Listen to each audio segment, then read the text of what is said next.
Act 2, ranks and competitive changes. How long is this? It's not that long. Hi, YouTube. As we near the end of Act Uno, we want to lay out our plans for the competitive experience at the end of an act and discuss new features starting in Act 2. Currently, in our competitive system, your matchmaking rank is very closely tied to your skill, or MMR, and it can move up or down fluidly depending on if you're having a good day or bad day of competitive play. We want you to have an accurate representation of your current skill in matches. True. We also want to build a ranked system that promotes growth and engagement over peaking at a top rank, getting anxious about losing it, and stuffing it in the fridge. Any stuffing it in the fridges in chat? Let's talk about our next steps. Okay. Competitive Act 2 update and act ranks. The takeaway: after an act, all that matters for your act rank are your 9 best ranked wins of the act and how many wins you've gotten in the act. So, if you peak at Diamond but drop down to Gold, your act rank will only remember the good times. Take another run at Immortal, push those lower ranked games out. That makes sense. Let's break down the details. Your matchmaking rank will still be a close reflection of your current rating. We are now introducing act ranks, which track your proven skill. This is new. Highest ranked win and number of comp wins in the act. So to me, it just kind of means something like Overwatch, right? Where there's it breaks it off by season. You know, in Overwatch, it's like it tells you your peak each season. You can go like competitive season 20, and then it'll show you what your highest rank was and your rating and all that stuff. So we're going to do something similar in this game now. At the end of your act rank will be preserved as a badge on your player card in competitive games and in your career history. PogChamp, dude. Your proven skill is your 9th best ranked win of the act to demonstrate you can consistently win at that level. Does that mean you need to win 9 games in a certain skill or something? Your highest ranked win is self-explanatory. It's the highest ranked you've achieved in the act, right at the top of the triangle. Okay. Your act rank border is the triangle that evolves based on your number of comp wins in the act. So you get a board. So this is how they're trying to incentivize you to play more games. So the more games you play, the better and sicker your border is going to be. You'll also be able to preview past rank. Okay. So it lets you go back. Oh, look at this. Overview. Act rank, episode 1, act 1. Valorant, 45 wins to go to level 5. Border, level 4. Border, level 5. Total wins 100. So what is this? Is this like, does this show your actual move up? This shows you how many games you've actually won in your top rank, and this shows like your progression as it went on. That's kind of cool, actually.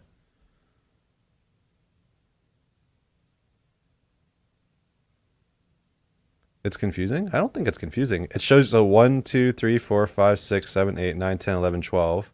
1, 2, 3, 4, 5, 6, 7, 8, 9, 10. I think this is just representing of like how your progression was through the ranks, right? So you played 12 games at Gold, and then something at Platinum, Diamond, Immortal, and then Radiant. I guess it's a little confusing, but it's fine. We'll figure it out eventually. As you play your act rank fills with smaller okay, this explains right here, chat. Each triangle represents your ranked match wins, gold, immortal, etc. over the course of an act based on the rank you entered the game with, hence your rank for that match. Wins at higher ranks visually replace your lowest wins to display the best of your comp games. For example, more wins at Radiant will push out your earliest wins at Bronze. Very aspirational. So that means if you want your thing to be full Radiant, if you want to fill your whole thing out, it means you have to win this many games, however many is total in the actual 100, I guess. Or that doesn't look like 100 to me, but you have to win all Radiant games and your full triangle will be Radiant. Do I really care about that?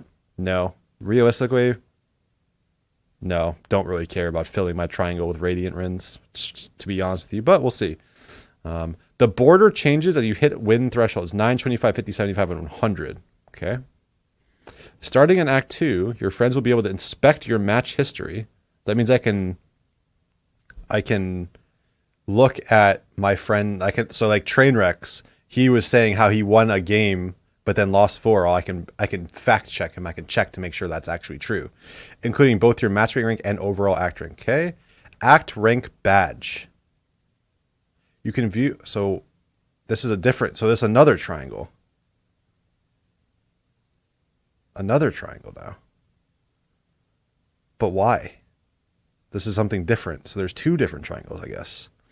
You can view your progress towards your act rank badge anytime in the career page. Your act rank badge shows off your proven skill, best rank metrics for the act. This is based on your top 9 ranked wins. Remember, you will have to prove your skill at the rank if you want to finalize it as your act. And this is going live in Act 2, I'm guessing, yeah? For Act 1, we've decided not to award an act. Okay, exactly. Because you figure out you want to know what you're getting into before commemorating it with the badge. Again, for Act 2, you'll be able to earn that act rank badge, which memorializes your Act 2 comp skill and will display on your player card during Act 2 competitive wins. While we always plan to allow you to view your prior act rank progress in your career tab, your act rank badge will represent your latest act rank and proven skill, so other players have a good indication of how you've been playing in the last 2 months. Okay. I guess you can tell if somebody's boosted, I guess, or a smurf even. But ultimately, I don't think I'm going to personally really care about this, because I'm sure people will, but I still don't think that, like, what do I care? As long as I hit Radiant, like, what do I care what my triangle looks like, right? It's like, as long as I'm Radiant, it still doesn't really, like, it doesn't push you to try to grind in Radiant already. Like, I don't think this is the way to do it, but maybe I'm wrong. We'll have to see. Competitive and end of acts. Oh, this is kind of sick, actually. Like, it actually gives you a badge. It says your Radiant skill, and then it gives you, like, a triangle that stays on your thing, I guess.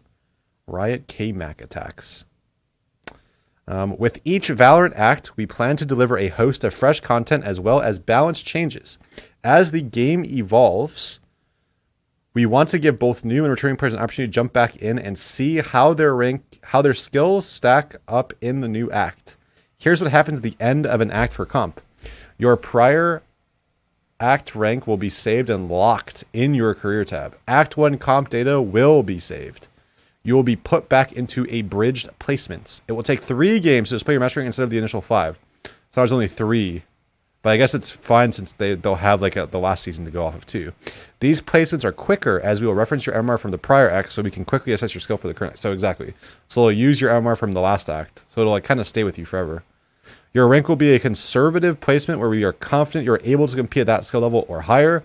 Typically, your match rank will land a couple of tiers below where you ended up the prior act, but will be increasing how heavily we weigh perms in your early games so you can quickly improve your match rank if you play well and win. Placement games don't count towards earning your act rank. Okay. So this whole thing is just basically saying, like, it's a positive and a negative. It's a negative for the people that are like bronze 1 and they don't want that to stay with them forever.